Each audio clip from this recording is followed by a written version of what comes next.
Hello. In today's video, I want to continue our exploration as to the properties of cardinal arithmetic and get good at actually doing computations when we need to. When we have some fixed cardinals in mind, we can figure out what the cardinality we get when we do the operations is. So there are a few more obvious properties that I did not explicitly point out in the previous video, which is that cardinal operations respect order in a nice way. This is order on the cardinals. So if I have four cardinals and A is less than C and B is less than D, then A plus C is less than B plus D.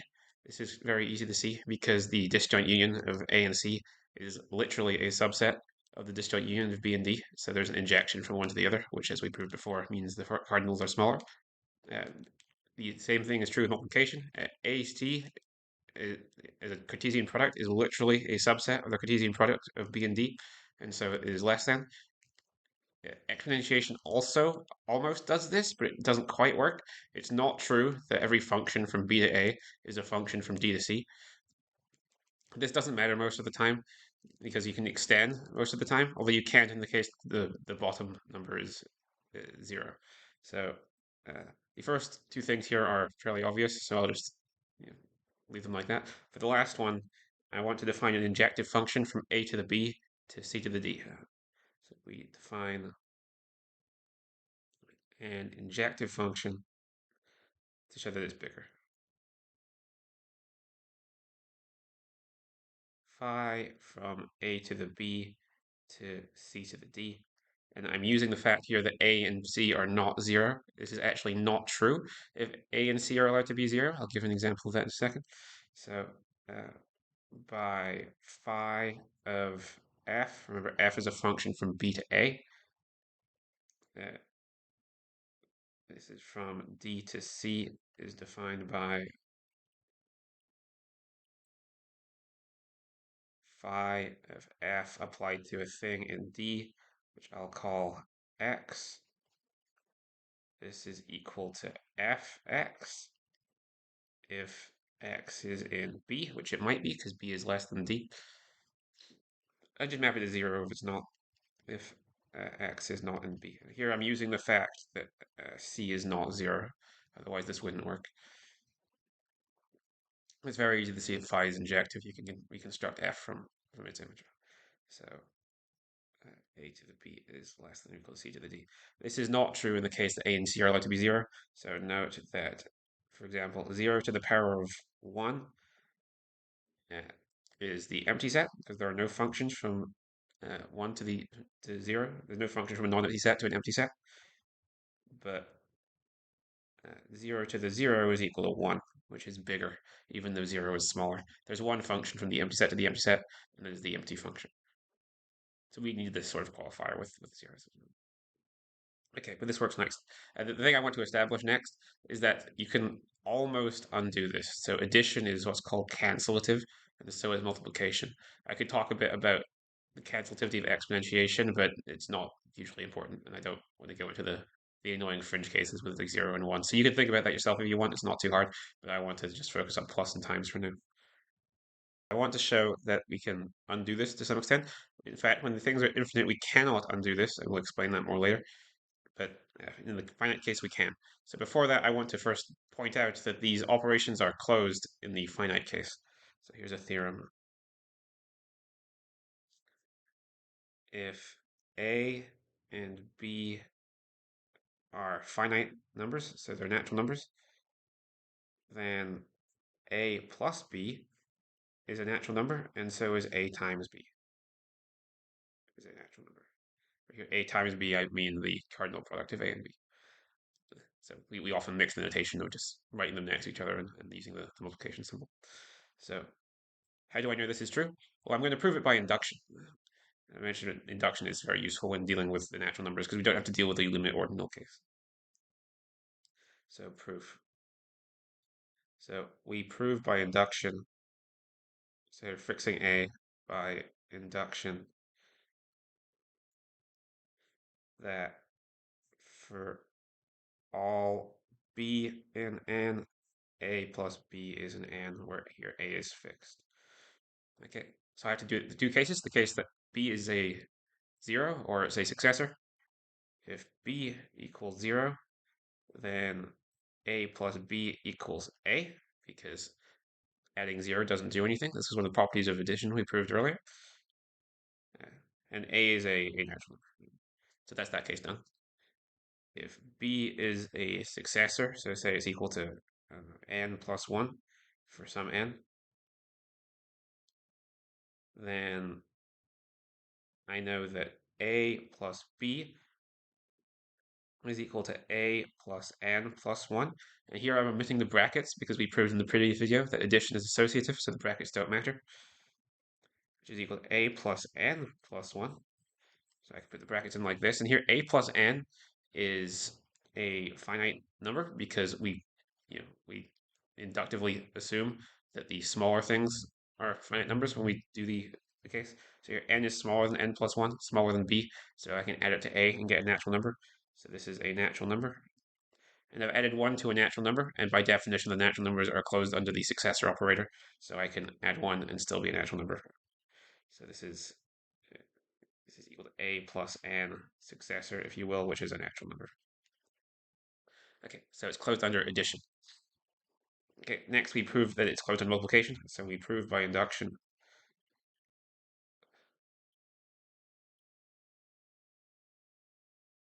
on b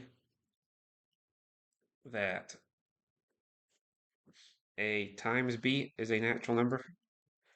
And again, we do base case and so on. So the base case is if b is 0. If b equals 0, then as proved in the previous video, a times b is equal to 0, which is a natural number, so we're good. So if b is a successor, if b equals n plus 1, then a times b is equal to a times n plus 1. Okay, and we can use the distributive property from the previous video, which says this is equal to an plus b1, which using the commutative property and the unit property of multiplication, this is equal to an plus b. And by inductive assumption, an is a natural number, and so is b. And so the sum of two natural numbers is a natural number because we proved that a second ago with addition. So this is a natural number. So the natural numbers are closed under addition and multiplication, which is very nice. They're also closed under exponents, and you can check that yourself if you want. It's a very similar argument. Okay, so next, I want to show that these things are somewhat cancelative. So theorem, if a and b are in N, then, so I need a C as well. If a and b and c are in N,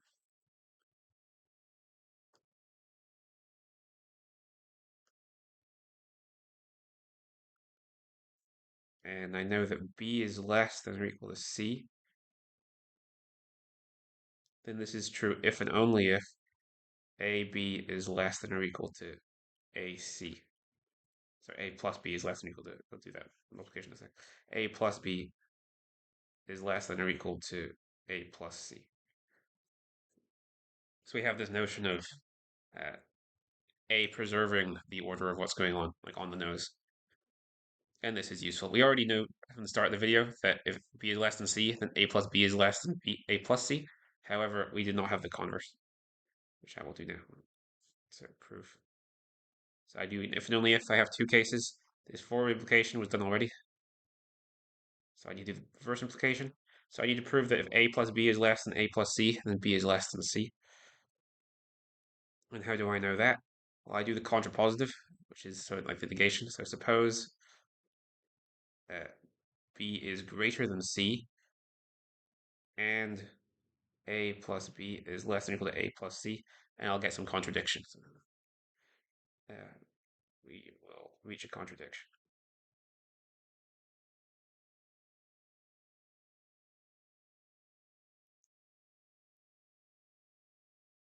Okay. So the trick here is we want to essentially subtract numbers. So I'm going to introduce quickly what I mean by subtraction. So I haven't got like a full operation for subtraction yet. I don't have all the properties of it, but I can introduce a thing which corresponds to subtraction. So first because I have that b is bigger than c, we define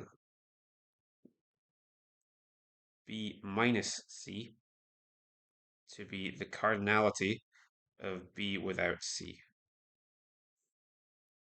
is a side note. So we can do this for any two cardinals where the first one's bigger than the second one.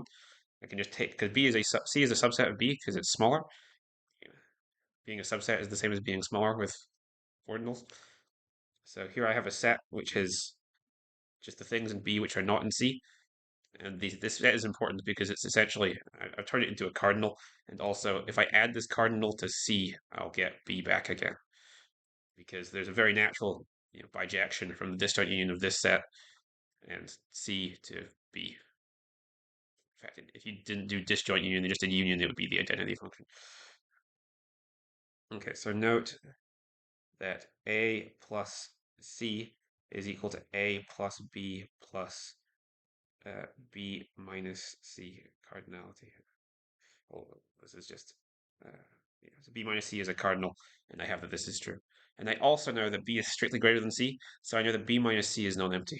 So note also that B minus C is not equal to 0, because otherwise B would be equal to C. I'm looking at the cardinality of things in B which are not in C.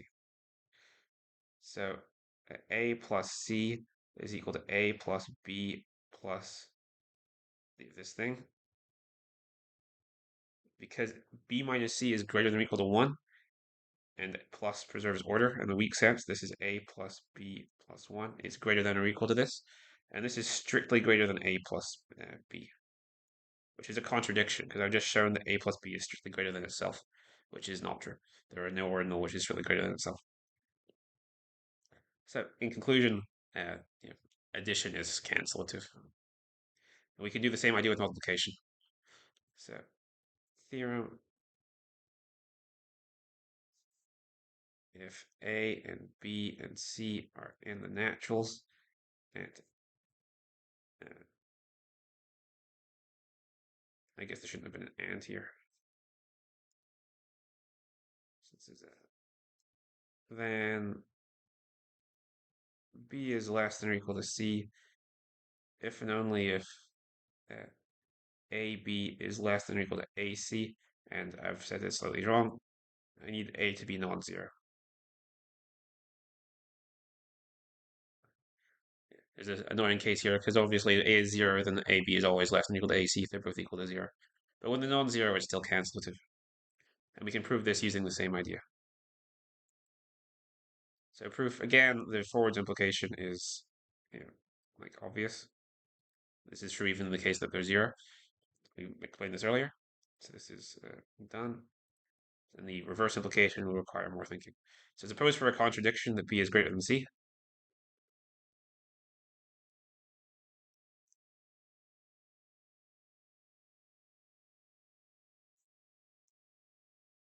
And now I have B minus C as a thing again.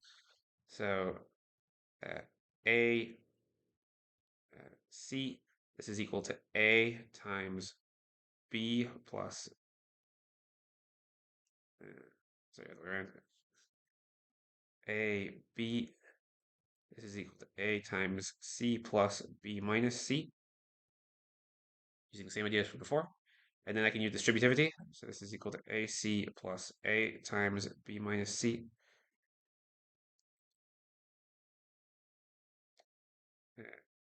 Okay. And here I'm assuming that AC is greater than AB. So AC is greater than AB. That was my assumption.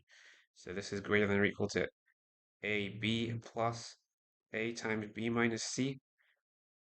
And here, because A is greater than or equal to 1, this is greater than or equal to AB plus B minus C, which is greater than or equal to AB plus 1, which is greater than AB. And again, I've got a contradiction. So this is a contradiction because I've got AB is greater than itself. So multiplication is also cancelative when I'm multiplying by a thing which is not 0. Here I use it wasn't 0 in this case when I replaced the A with a 1. Okay. So now we have a pretty good idea of how finite cardinals work. We know we can add them and we can multiply them, and we know all the properties of these operations, and we know that they cancel most of the time. So now we have the tools we need to establish, basic arithmetic. We were introduced into an elementary school. I can now, talk about digits and representing the numbers using digits. So definition.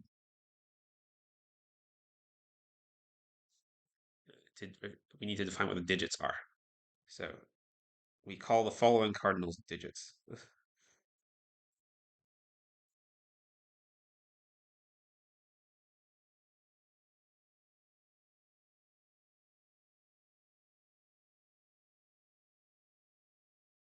We'll use them to represent numbers. We're using base 10 because that's the standard. There's no reason we had to go up to 10. We could do this up to 2 or any number which is at least 2. Okay, 0 we've mentioned before. This is the empty set cardinal. 1 we mentioned before. This is the successor of 0. This is 0 plus 2 we mentioned before. This is 1 plus 1. But now I've got some new ones. 3. 3 is 2 plus 1. 4 is 3 plus 1. 5 is 4 plus 1. 6 is 5 plus 1. 7 is 6 plus 1. 8 is 7 plus 1. And 9 is 8 plus 1. These are the digits. Yeah, we could keep doing this forever, but we'd run out of symbols. And we want a nice way of representing things which are bigger than 9 without lots of ridiculously, you know, overly used plus ones. And we do this by using a combination of addition and multiplication. Okay, so these are the digits. So definition. This is more of sort of a notation. So I can represent a number by writing these things next to each other in a nice way. So if, say, D0, D1, D2, up to dk are digits, here k is a finite natural number, then we write, I start with the smallest one on the right for some reason, with the first one. So D0, D1, D2, the dk to denote, and note this is technically an inductive definition. I'm defining a thing for each k to denote the number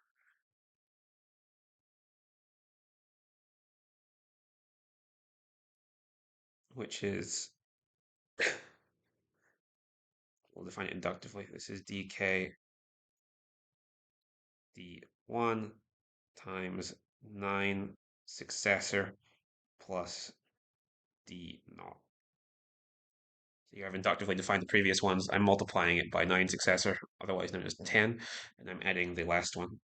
In other words, by expanding it, so in other words,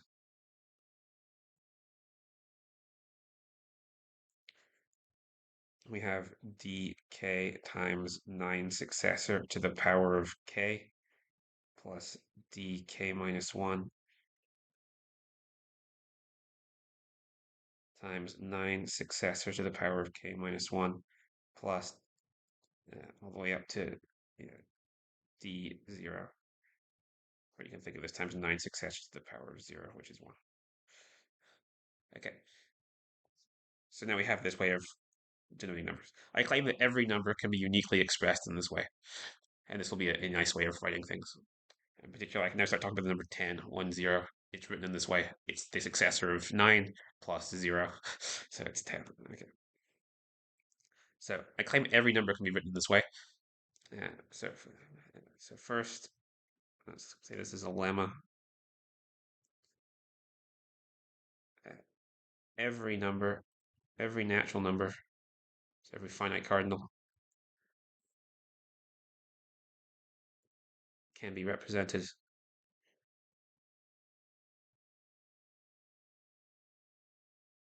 using digits. Okay, so how do I prove this? I'm trying to prove something about every natural number. I prove it by induction, basically. I need to prove that it's true of 0, and that it's true of the successor of everything it's true for, and that'll be good. So proof. Okay. Uh, so first, note that 0 can be represented like this. So 0 is equal to 0. This is representing it using digits. 0 is a digit. So here's like d0 equals 0. And I can use k equals 0, although I can use k equals any number and just have lots of zeros. So case 1 is this. Case 2, if n is equal to m plus 1, and m can be represented using digits,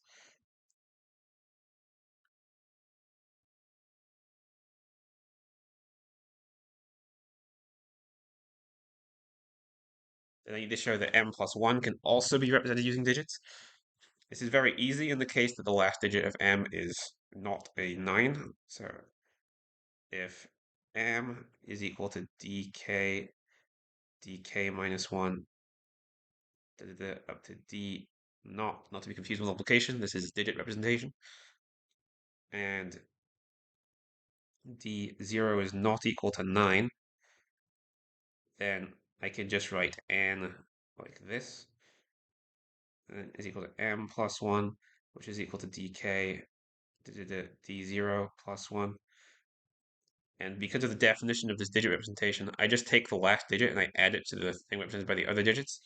So this is equal to dk d0 plus 1, where here the thing in brackets means the last digit is d0 plus 1, because d0 plus 1 will be a digit if it's not equal to 9.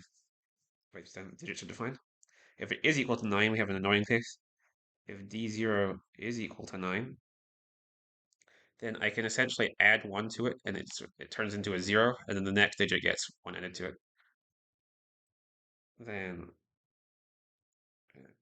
n is equal to m plus 1, which is equal to that's right, dk d1 d0 plus 1, which is equal to dk d1 0 plus d0 plus 1. The definition of how the digit thing works, if I multiply the thing by 10, I've shifted all the digits to the left. Okay, and now d0 plus 1 is equal to 10. So now this is the same as if I take this number, dk d0, and I add 1 to it, and I multiply this by 9 plus. So I like add a 0 to the end. So I take this number here, and let's write it like this, I multiply it by 9 plus. And here I've got the inductive case in which I have the smaller numbers, a smaller digit representation, and I've added 1 to it, so it's still a thing in digit representation. It's smaller because it's 10 times something, and multiplication preserves order. So by induction,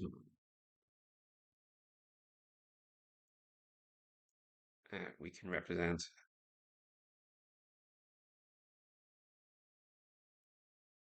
dk d1 plus 1 in digit representation.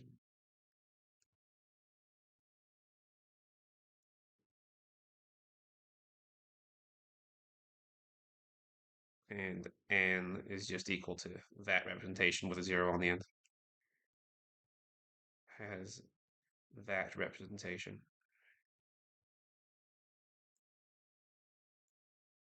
With 0 on the end. Okay, there's a slightly dubious thing in here where I'm assuming that m has like at least 2 digits here when I'm doing this, because I'm assuming d1 is like a thing. So there's something to add to, but in the case that m is 1 digit, you can think of it as having like a 0 on the front of it, or you can just separately deal with the case 9 plus 1 equals 10, and this is true. So we now want to show that this representation is unique, and in fact we want to determine the order of the natural numbers using this representation. So here's a theorem. So if I have two digit representations, I can use the representations to figure out which number is bigger. So and I can assume that they have the same number of digits, because if I have one with fewer digits, I can just put more zeros on the front to get another representation of the same number. So if d not k d not equals n, and d1 k down to d1 not equals m are digit representations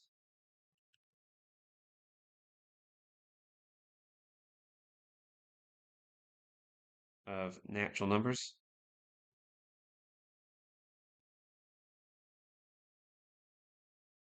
and the representations are different.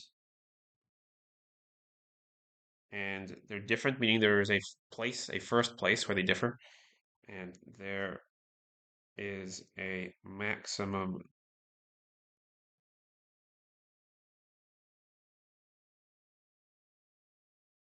L with D not L not equal to D not D1L. And let us assume without loss of generality that this one is the largest one. And in fact, this one is bigger. D not L is less than D1L. Then the numbers are bigger. So here, M is bigger than N. So if I have two numbers in digit representation, I can use the representation to figure out which one is bigger, if one of them is bigger.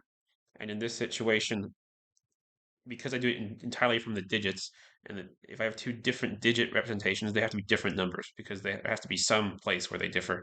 And in that case, they'll tell me they're different. In fact, they'll tell me which one is bigger. So this gives me uniqueness as well as a nice way of checking the order of the things.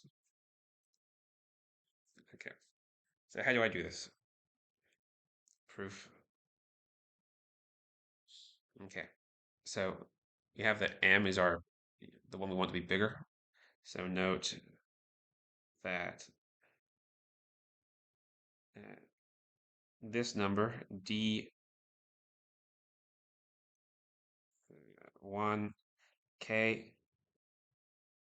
to the D10, this is equal to D1K down to D1L plus 1, D1L and D naught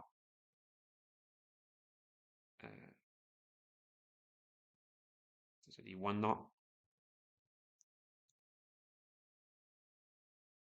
Okay, this is equal to D. Here I'm just like rephrasing how I'm doing it. I'm putting more numbers in the middle. Okay, now this is equal to D1K down to D1L plus 1 plus with a bunch of zeros on the end. In fact, there's L plus 1 zeros. L plus 1 plus the stuff on the end.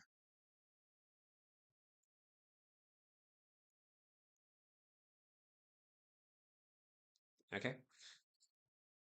This is just using the definition of the digit situation. So I'm adding all these things multiplied by 10 to certain powers, which is equal to, I can just replace the first one with 0, with the 0 subscript, because I know that the digits agree for larger digits. This is equal to D0K into D0L plus 1, L plus 1 plus D1L D1 0. So similarly, so this is N is equal to D0K D0L plus 1 with L plus 1 zeros. Okay, plus the stuff on the end. And I want to show this is bigger, and because addition is cancelative, I can remove this common thing on the front. So M is greater than N if and only if D not D1L to D1 0 is greater than D. Let's put this on your line. This is greater than D.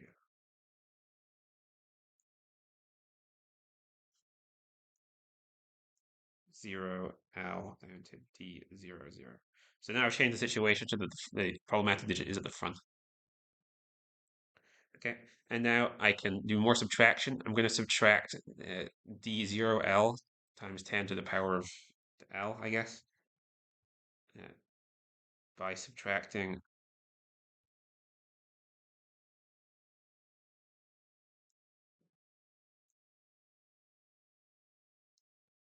D0L with L zeros on the end.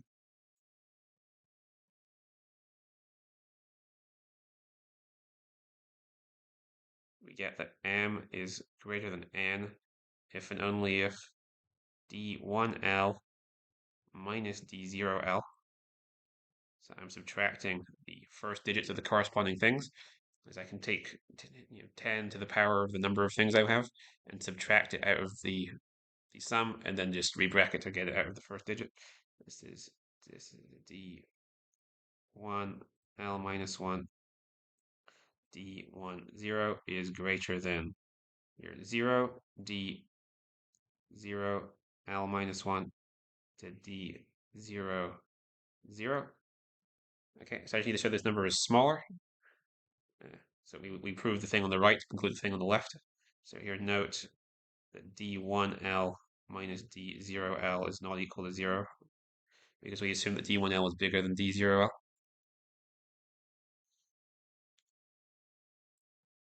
Okay, and we're going to do this by sort of being slightly lazy. So 0 D naught L minus 1 into D0 0. I have no idea what this thing is, but I can know that these are digits, so they're all at most 9. So this is less than or equal to 9 0 9 9 9, or here I have L9s. And I claim that this is less than if I just do a 1 here.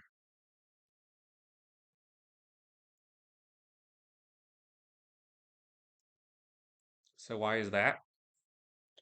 Well, now we need to break down the definition. So this thing here, so claim. And note this is sufficient because this is less than the M thing. Because I've turned this 1 into a bigger number, and I've turned all these zeros into bigger numbers. So D1 L minus 1 into D1 0. So it's sufficient to prove this claim. So here, 0, 9, up to 9. This, by definition, this is 9 plus, here's L9s. 9 to the L minus 1 9s times 9 plus.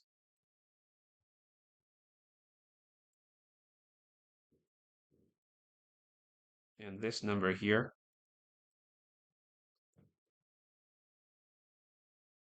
L zeros, this by definition is equal to 0 plus 1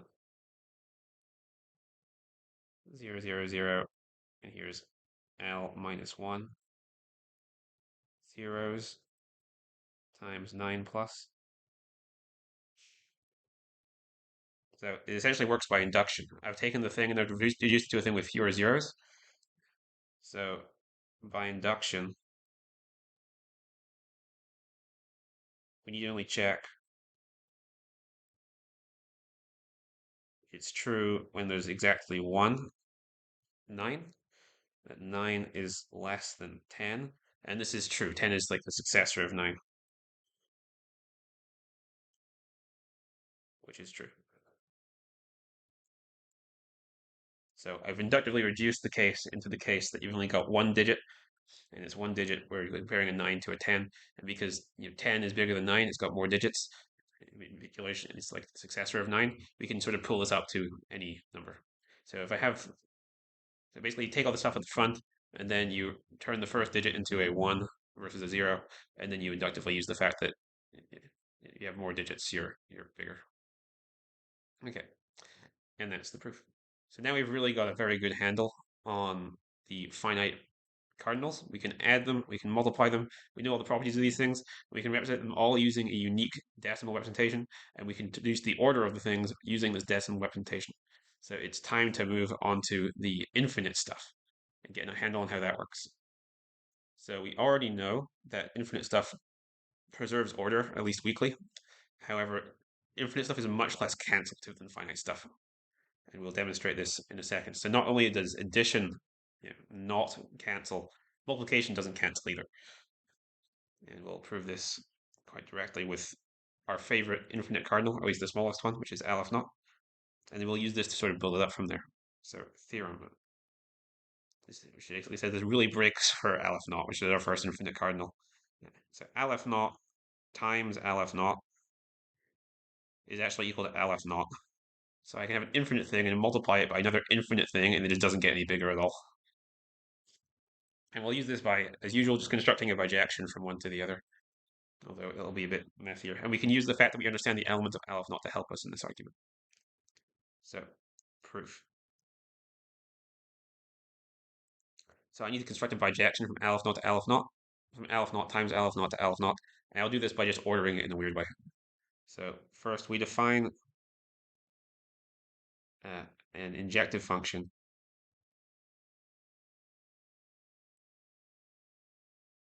phi, and I'm going to map Aleph naught into its triple product, or Aleph naught times Aleph naught into its triple product. So this goes from Aleph naught times Aleph naught. I'm going to map it into, I'm going to call these omegas. Omega is the same thing as Aleph naught, but I want to think of this as an ordinal right now. So I'm going to call it omega. Omega times omega times omega by phi of alpha beta, where these are just finite numbers, is equal to alpha plus beta in the first entry, which is what we can do now because we know that the sum of two natural numbers is a natural number. And then alpha and then beta. So this is clearly injective. I can recover the alpha and beta from the image because they're just in it. And the important thing here is that this is ordered in a nice way. And here we view omega times omega times omega as ordered in the way that we describe the product ordinals. So lexicographically. Lexicographically. So we care more about the first entry than the other entries.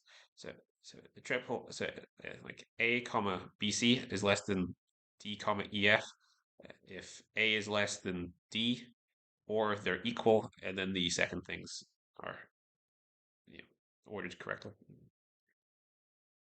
Okay, so why did I do this? So note that the cardinality of the image of phi is equal to Aleph naught times Aleph naught, because I just defined a bijection from it to the Cartesian product of Aleph naught with itself. So it's sufficient to show that the image of phi is order isomorphic to Aleph naught, because then I'll have a bijection from the image of phi to Aleph naught. So we show that image phi is order isomorphic. So there's an order preserving bijection to Aleph naught. And why is this true?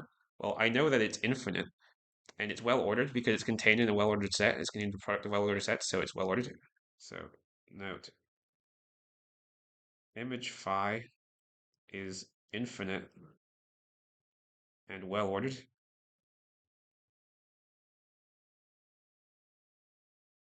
So to show that it's Aleph naught, I just have to show it has no infinite elements. It has no elements which have infinitely many things below them.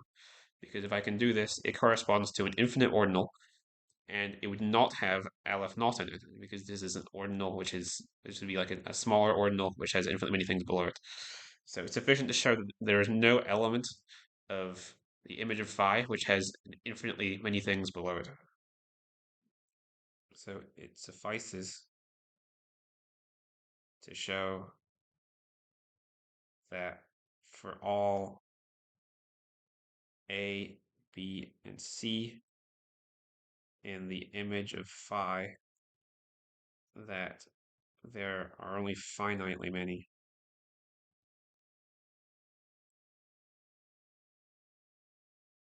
elements of image phi less than this element.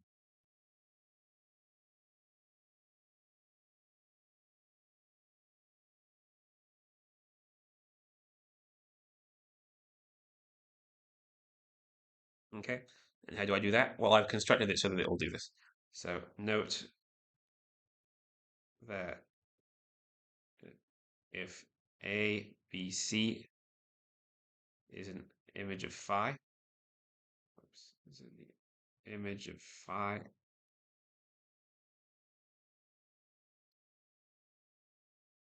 then by construction, A is equal to B plus C. So in particular, B is less than or equal to A, and C is less than or equal to A. So this contains only triples where you've got A, things less than or equal to A in the first entry, and then two other things less than or equal to A.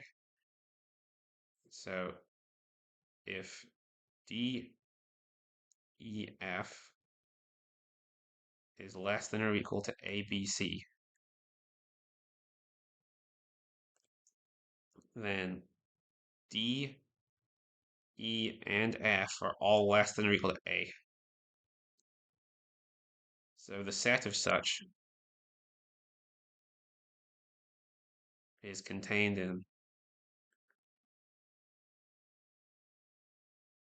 A plus 1 times A plus 1 times A plus 1.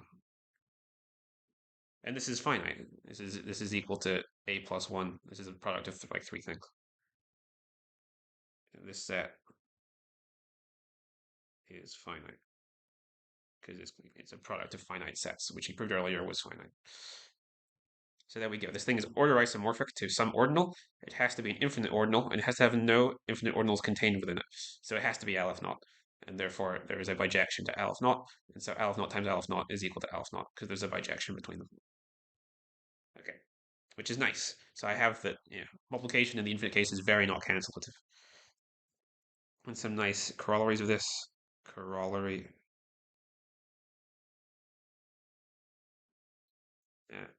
Aleph naught plus Aleph naught is equal to Aleph naught.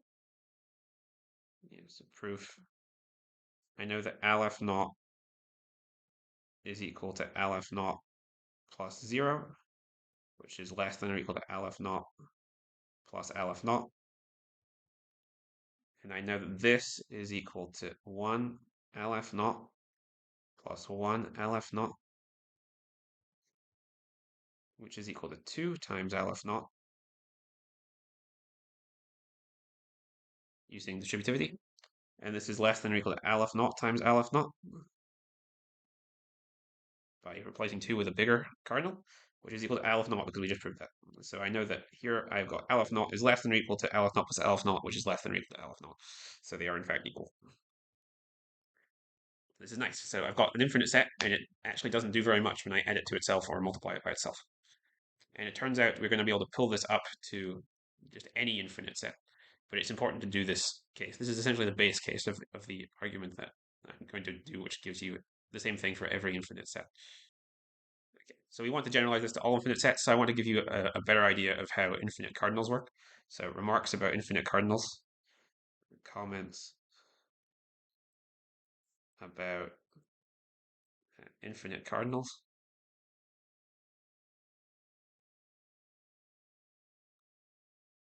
So first, an infinite cardinal is a limit ordinal. It cannot be a successor because it would be equal to itself plus 1. And it'll be just demonstrated if we add something to an infinite cardinal, which is smaller than it, it doesn't get any bigger. So if alpha is an infinite cardinal,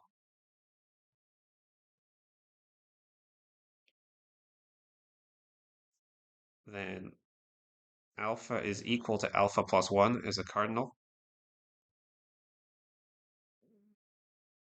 So the cardinality of alpha plus 1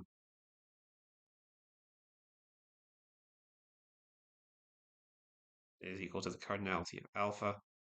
And in particular, this means that alpha is not a successor cardinal. It's not a successor ordinal, because if it was, it would be one more than something. So alpha is not, or is just infinite.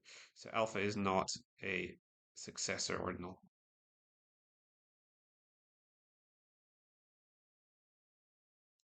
Because if it was a successor ordinal, it would be equal to 1 plus something, and it's not. You have to go smaller. Okay. And it's obviously not 0, because it's infinite.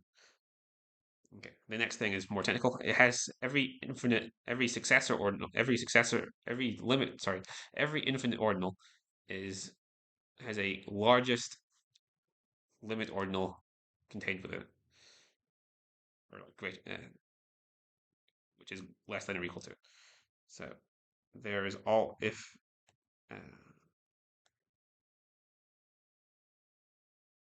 alpha is an infinite ordinal, or even just any ordinal, is an ordinal. This is a different case slightly when it's infinite. Then either alpha is equal to 0 plus n. Here I'm using ordinal addition for some n in n, or alpha is equal to L plus n for some n in n, and some limit ordinal L. So why is this true? Well, this is a good example of transfinite induction. Well, it's clearly true of 0 because 0 is equal to 0 plus 0. It's true of every limit ordinal. Every limit ordinal is equal to itself plus 0. And it's true of every successor. Every successor is equal to one more than the previous thing. So if the previous thing is, say, a plus n, then the successor is a plus n plus 1. So this is a very easy transfinite induction argument. And not only can this be done, it can be done in a unique way. So moreover, this representation is unique.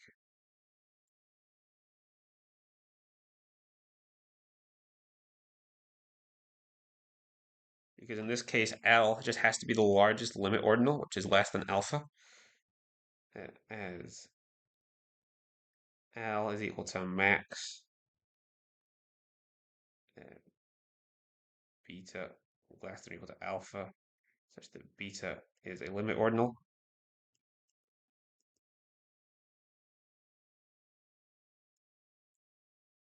Right? Because alpha is equal to L plus something is greater than or equal to L, so L is in this set, and it's the biggest thing in this set, is everything bigger in this set is L plus some finite cardinal, and so is a successor.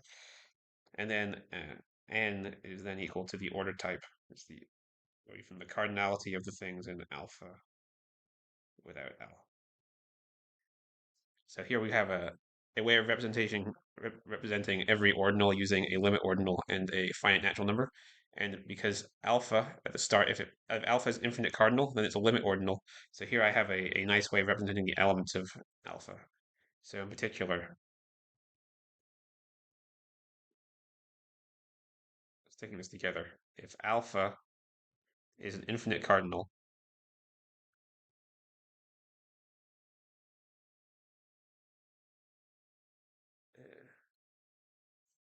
and L is the set of limit ordinals in alpha, is equal to beta in alpha, such that beta is a limit ordinal or 0.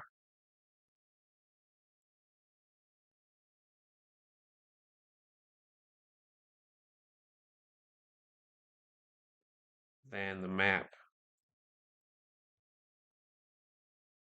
plus from L times the natural numbers to alpha, defined by L plus n is equal to L n plus. So plus takes L and n, it assigns it to L plus n. This is a bijection. That's exactly what we just said. We said everything can be expressed uniquely as a sum of things like this, and so this is a bijection. That's what it means to be a bijection. The existence is surjective, and the uniqueness is injective. Is a bijection. Okay, so why is this relevant? Well, we can basically, the reason it's relevant is because we can use this to salvage properties of n to larger cardinals. So theorem. So we did plus and times together with natural numbers. We have to do them separately here. So if alpha is an infinite cardinal,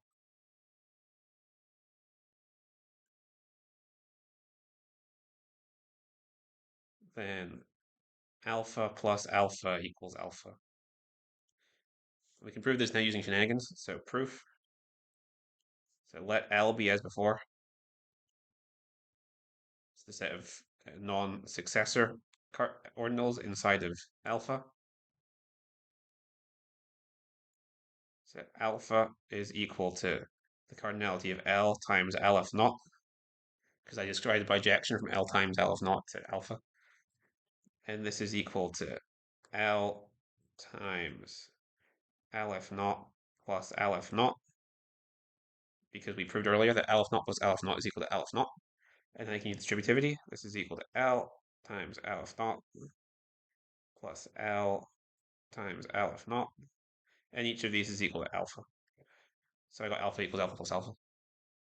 So I've got alpha as any infinite cardinal, and I know it's equal to its sum of itself. So I have any set, I can find a biject, any infinite set, I can find a bijection from that set disjoining itself to itself, which is pretty cool. So plus is really not cancelative for infinite cardinals. And in fact, a nice corollary of this, so it follows immediately. Corollary. If alpha and beta are infinite cardinals,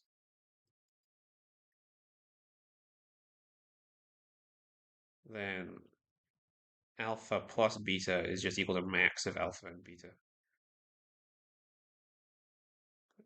Because it's certainly bigger than both alpha and beta, and it's if like beta is the bigger one, then it's less than beta plus beta, and beta plus beta equals beta. So we can just replace the smaller one with the bigger one, and then turn the two copies of the bigger one into a single bigger one. So addition for infinite cardinals is very straightforward. It's just max. It turns out multiplication is also very straightforward. It's just max, and we can prove this in a second now. We're going to use the plus thing in our argument. And we're also finally going to use Zorn's lemma, as I teased out earlier. It's a theorem. If alpha is an infinite cardinal,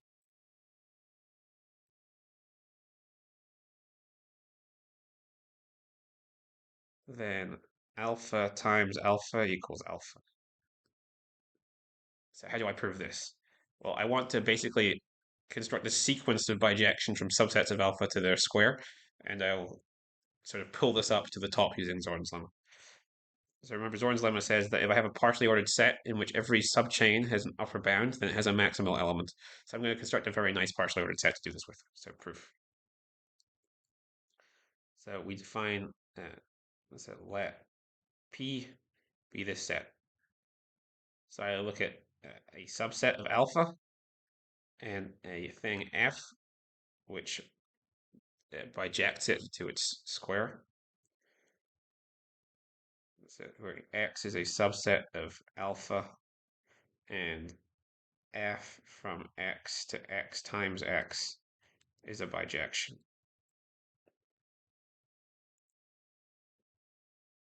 We partially order this by containment. We partially order P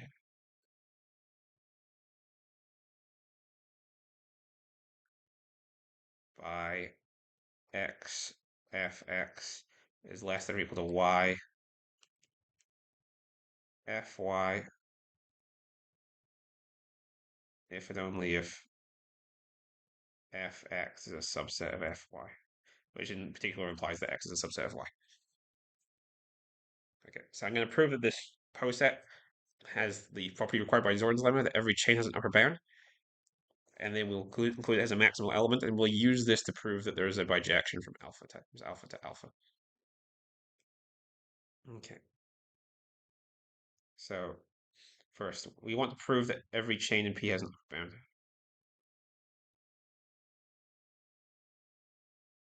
That if C is a subset of P, which is totally ordered, that's what a chain is, which is totally ordered,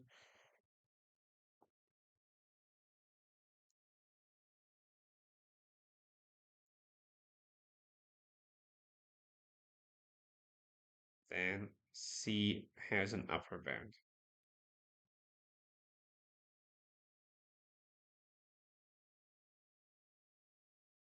Okay. So how do I do this? Well, it's actually quite common how we do this with Zorn's lemma. We construct an upper bound using union. So we define, let's say, BC, so the bound of C, to be equal to the union of x.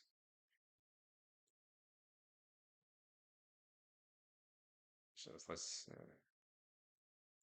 the union of the set x such that x is the first entry of a thing in C is the first entry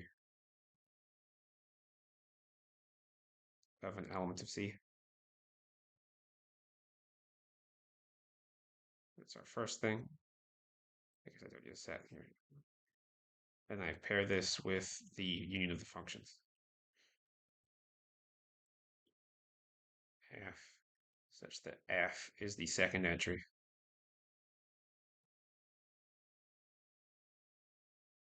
of an element of C. Okay, so I claim that this is in P.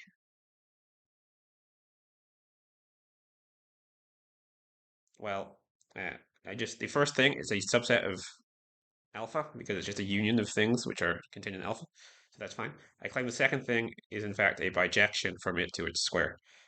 Well, why is this true? Well, first, it has to be a function because C is a chain, so the functions in C are comparable. And so each thing in the domain of F is mapped to something, a pair of things.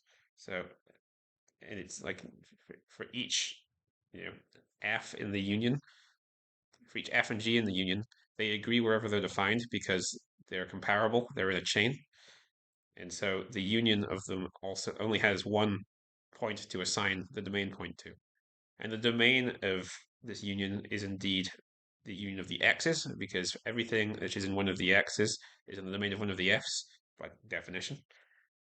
And it's also a bijection to its square, because everything in the square, so every pair, if you've got like x and y in one of the, let's write it more clearly. So if x and y are in X for some, let's call this B dom, B func.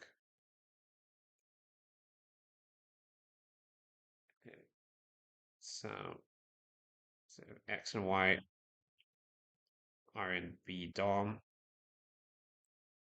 then there exists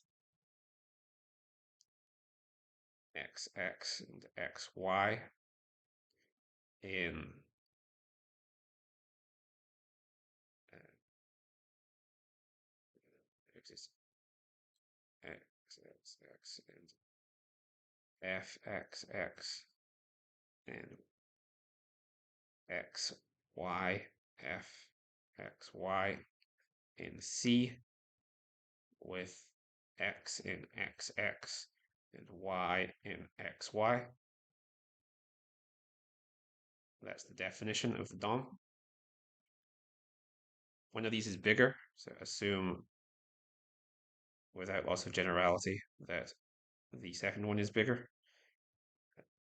X, Y is a superset of X, X. So here, X, Y must be in the image of F, X, Y. F, X, Y, which is equal to X, Y squared. So it's onto everything. And it doesn't map two things to the same thing because it does the corresponding functions would map two things to the same thing. So indeed,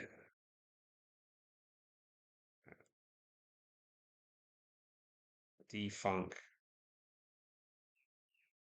has image b dom squared,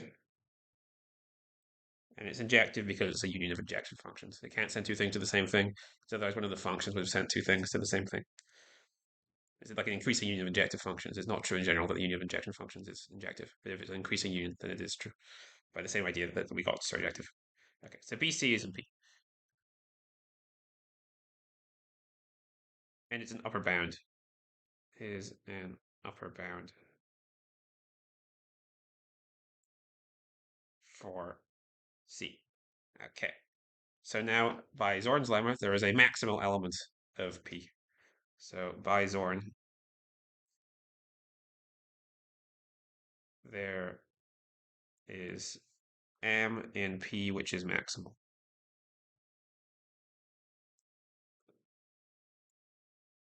And this is going to give me the thing I want.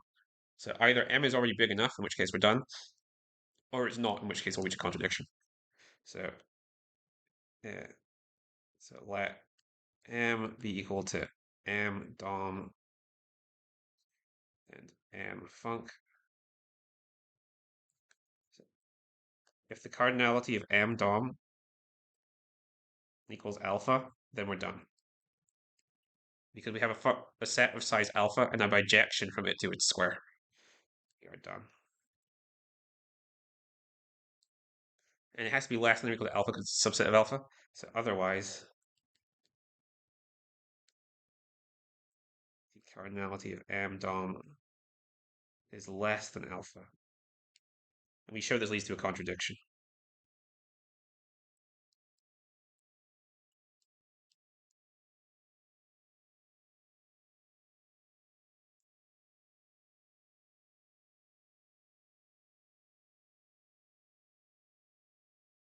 Okay, so why is m dom not less than alpha? Well, if m dom is less than alpha, then that means the things in alpha which are not in m dom are still quite big. So note the cardinality of alpha without m dom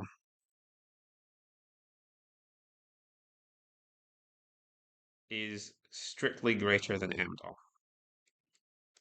Because if this wasn't true, then we would have that alpha is equal to m dom plus m dom, which is not true, or plus something which is less than m dom. And m dom, uh, we cannot get a bigger cardinal from a smaller cardinal if it's infinite.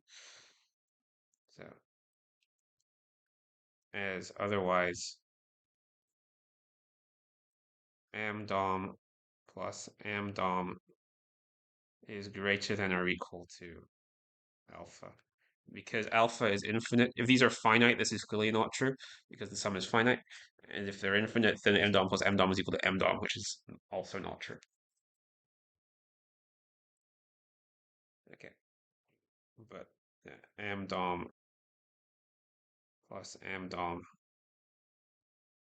is finite or m dom. Okay, so I can find a subset of alpha without m dom of size m dom. So there exists something which I'll call m dom prime subset of alpha without m dom such that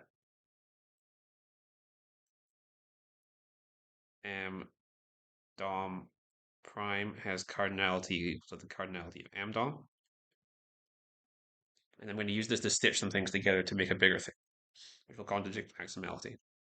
So note, we've already established that m dom has the same cardinality as its square. It's got a bijection from it to its square, m func. I also want to establish here that m dom is actually infinite. If it was finite, we'd have to do lots of different cases. So note that m dom is infinite from our previous establishment that LF naught has the same cardinality as L naught prime, as otherwise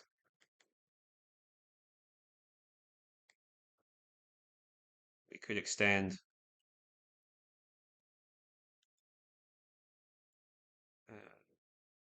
m dom to some infinite subset of alpha to some infinite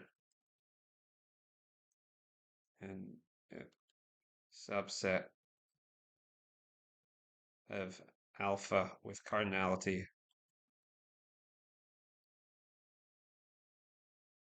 LF naught, and we'll make a bigger thing, and we can extend it to a bijection as well, because we established earlier that LF naught has the same cardinality as LF naught times LF naught. So I know that m dom is infinite. I'm also using the fact that I can extend a finite bijection to an infinite bijection, but this is relatively clear given that the sizes of the domain and codomain sets are now the same. Okay, so we next have to check that what happens in the infinite case. So uh, we can salvage another fact from before, which is that the sum of an infinite set with itself is itself. We know that m dom prime cardinality is equal to the cardinality of m dom prime plus the cardinality of m dom prime plus the cardinality of m dom prime again. Here using the fact that m dom prime plus m dom prime is m dom prime, and then doing that one more time. And I can use this to split into three more important infinite sets, which I know are also the same size, because I know that m dom prime has the same cardinality as its square, because it's the same cardinality as m dom. So this is equal to m dom prime times m dom prime plus the cardinality of m dom prime times m dom plus the cardinality of m dom times m dom prime. And now these are the three parts of the product of m dom prime union m dom prime with itself, which are not an m dom union m dom. So thus there is a bijection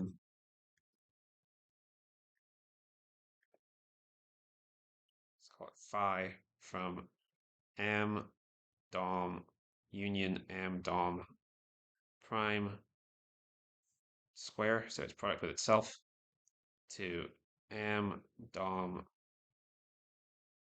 sorry, I'm taking out m dom union m dom times m dom without m dom times m dom.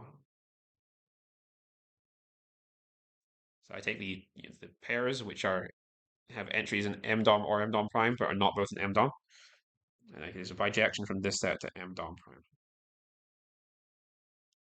It's the one defined above because they have the same cardinality. Okay. And thus, by sticking this bijection together with the one we had before, m func, we get a new bijection. So there is a bijection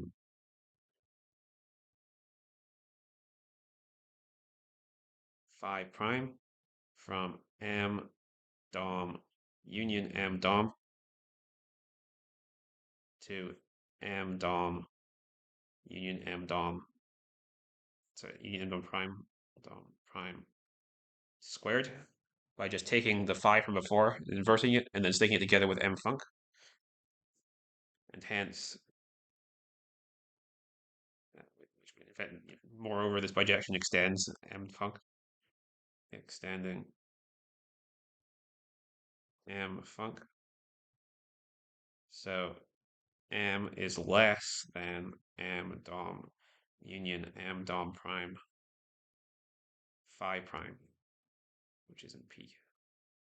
So now I've constructed an element of P which is strictly greater than m, which is a contradiction. A contradiction as m was maximal. So in conclusion, there is a set, every infinite set is in bijection with its square. We can do this with Aleph naught using the argument from before, and then everything else gets salvaged up from that by just using Zorn's lemma. There can't be there can't be like a biggest subset of an infinite set which has bijective correspondence with itself, because you can just stick it to another copy of itself and then move them around. And so the biggest thing has to fill up basically the entire set, and so we're done. Okay. So now we have a good handle on how addition and multiplication work. If we add two infinite sets, you just get the bigger one back again in terms of cardinality. And using the same idea from that, we now have a corollary for multiplication. If alpha and beta are infinite cardinals, and the proof is exactly the same, infinite cardinals, then alpha beta is equal to the maximum of alpha and beta. Okay, so the last thing to think about is, what about exponents? If I raise an infinite set to the size of another infinite set, does it stay the same size if the sets are the same size? And the answer is no, although it is still quite easy to figure out what's going on. So no, this doesn't work.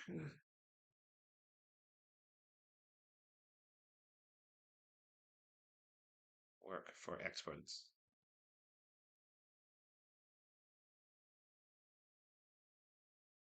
So why not? Well, we proved earlier that the power set of any set, the set of subsets of the set, is strictly bigger than the set.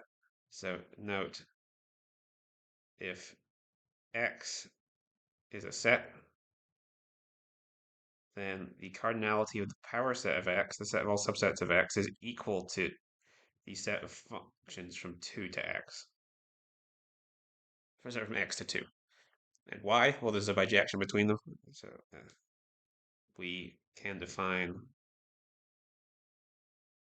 phi from the power set of x to the 2, to 2 to the x, sorry, by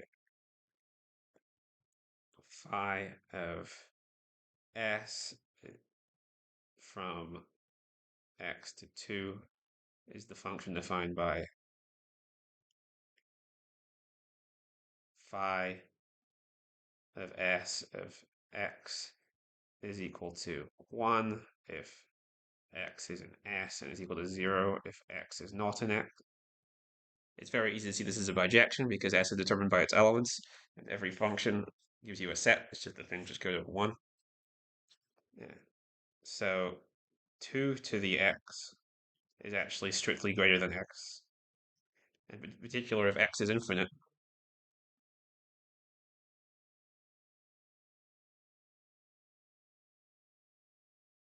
then 2 to the x is x to the x is greatly larger than x. Okay, so can we rectify this? Well, yes. I mentioned at the beginning of the video that uh, exponents preserve size, at least weakly.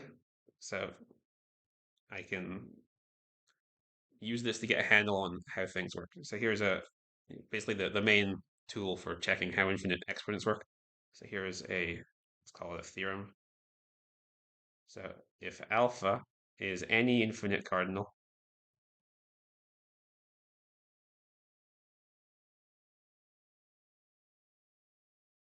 and beta is any cardinal in this range, and 2 is less than or equal to beta, which is less than or equal to 2 to the power of alpha, then we can just ignore what beta is completely when we're doing exponents. Then beta to the power of alpha is just equal to 2 to the power of alpha. So we can just replace it with the subsets of alpha, basically.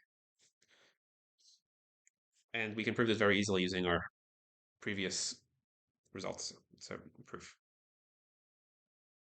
So why is this true? Well, first, 2 to the alpha is less than or equal to beta to the alpha because beta is greater than 2. And we proved at the beginning that exponents preserve order as long as neither thing is 0. And this is less than or equal to 2 to the alpha because beta is less than 2 to the alpha.